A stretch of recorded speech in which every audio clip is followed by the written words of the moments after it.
रामनवमी. चैत्र शुद्ध नवमी हा दिवस रामनवमी म्हणून संपूर्ण भारतात मोठ्या उत्साहाने साजरा केला जातो. या दिवशी दुपारी 12 वाजता पुनर्वसू नक्षत्रावर कर्क लग्नी गुरु व चंद्र असताना आणि 5 ग्रह उच्च स्थानी असताना श्री रामचंद्रांचा जन्म झाला.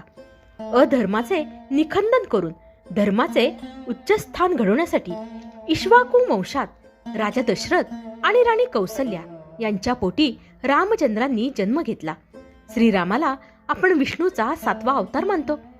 श्री रामचंद्रांची जीवनकथा ही भारतीय साहित्याच्या उत्कर्षास सदैव प्रेरणा देणारी आहे. श्री रामचंद्रांचे जीवन हे भारतीयांचे आदर्श जीवन म्हणून संपूर्ण जगात ते गौरवले जाते.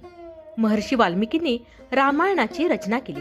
जगातील जवळजवळ सर्वच भाषातून रामचंद्रांच्या जीवनावर ग्रंथ सिद्ध झाले आहेत.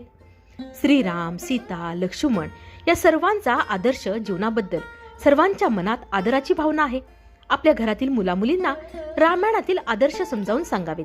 रामनवमीच्या दिवशी श्री रामचंद्रांच्या गुणांचे स्मरण केले जाते.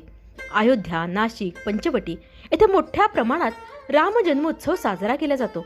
अनेक मंदिरातून चैत्र शुद्ध प्रतिपदेपासून नवमीपर्यंत 9 दिवस रामनवमीचा उत्सव साजरा केला जातो. जन्मोत्सवानंतर रात्री पालखीतून राममूर्तीची मिरवणूक काढण्यात येते.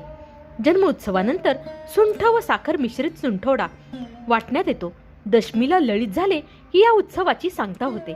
परदेशातही काही ठिकाणी श्रद्धेने रामनवमी उत्सव साजरा केला जातो. आपणही घरी रामनवमीच्या दिवशी रामपंचायतनांची पूजा करावी.